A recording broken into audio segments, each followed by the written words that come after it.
আমরা বাঙালিরা যতই মাছ মাংস খেতে পছন্দ করি না কেন, এই বাটা কিংবা ভর্তার কাছে সমস্ত ভালোবাসাই যেন ফিকে পড়ে যায়, তাই না?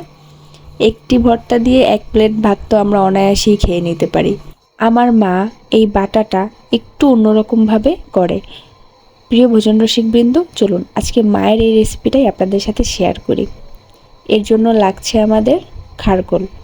তো খারকোলটা প্রথমে কেটে ধুয়ে নিয়েছি, সাথে লাগছে রসুন, গোটা ধনিয়া, শুকনো লঙ্কা ও কালো জিরা, আর লাগছে প্রয়োজন মতো চিংড়ি মাছ। এবার কড়াইয়ে প্রথমে সর্ষের তেলটা ভালোভাবে গরম করে নিয়েছে, তাতে দিয়ে দিয়েছে মা শুকনো লঙ্কা ও ধনিয়া।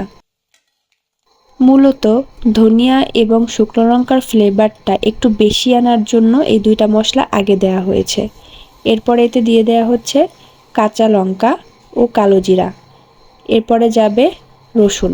রসুনটা পরে দেওয়ার কারণ হচ্ছে রসুনটা যাতে পুড়ে না যায়, এই জন্য। ব্যাস, সব কিছু একবারে এবার একটু ভাজতে দিতে হবে।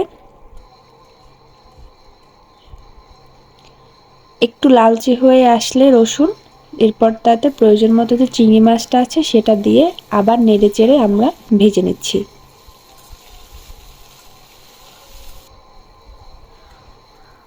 এরকম পর্যায়ে আসলে যে খুব বেশি লালও হয়নি আবার ভাজাও হয়ে গেছে, এরপরে আমরা মশলাটার সাথে হলুদ গুঁড়ো মিশিয়ে নেব, আর সাথে দেব লবণ। হলুদ দিয়ে চুলার আঁচ একটু কমিয়ে রাখবেন, তা না হলে হলুদ কিন্তু পুড়ে যাবে। হলুদ, লবণ এবং মশলাটা একটু কষে নিচ্ছি। এই 10 থেকে 15 সেকেন্ডের মতো এভাবে কষানোর পরে আমাদের যে কেটে রাখা খারকোলটা আছে সেটা এর সাথে দিয়ে মিশিয়ে নিচ্ছি। এই রেসিপিতে খারকোল আগে থেকে সিদ্ধ করার প্রয়োজন নেই, চুলার আঁচ মিডিয়াম রেখে মূলত রান্নাটি করতে হবে। পাতা যেহেতু অনেক তাড়াতাড়ি নরম হয়ে যাবে, তো এই পর্যায়ে আমরা সামান্য চিনি দিয়ে দেবো এর মধ্যে, এবং অনবরত এটা নাড়তে থাকবো যাতে নিচ থেকে ধরে না যায় বা পুড়ে না যায়। চুলার আঁচ লো টু মিডিয়াম রাখবেন, বেশি আঁচে দিলে দেখা যাচ্ছে যে খারকোল সিদ্ধ হবে না, অথচ পুড়ে যাবে। দেখুন আমি অনবরত নাড়তেই থাকছি,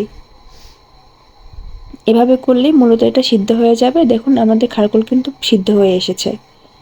এই পর্যায়ে আপনাদের একটা টিপস দেই, যখন মনে হবে যে খারকোল শুকিয়ে এসেছে এবং সিদ্ধ হয়ে গেছে, তখন চুলার আঁচ বাড়িয়ে দিয়ে অনবরত এটা নাড়তে থাকবেন, তাহলে আর গলা চুলকানোর ভয়টা থাকবে না। ব্যাস, এটা কড়াই থেকে এখন সোজা পাটায় যাবে ভর্তা হওয়ার জন্য। খারকোলের আরেকটি রেসিপি কিন্তু আমার চ্যানেলে দেয়া আছে, আপনারা চাইলে দেখে নিতে পারেন। আমি ডিসক্রিপশন বক্সে লিঙ্কটা দিয়ে দেব, আশা করছি আপনাদের ভালো লাগবে। খারকোলটা ব্লেন্ডারে না দিয়ে যতটা সম্ভব পাটায় মিহি করে বেটে নেবেন। তো কেমন লাগলো কমেন্ট করে কিন্তু অবশ্যই জানাবেন। গরম ভাত সাথে এরকম একটা খারকোল ভর্তা, সেই স্বাদ।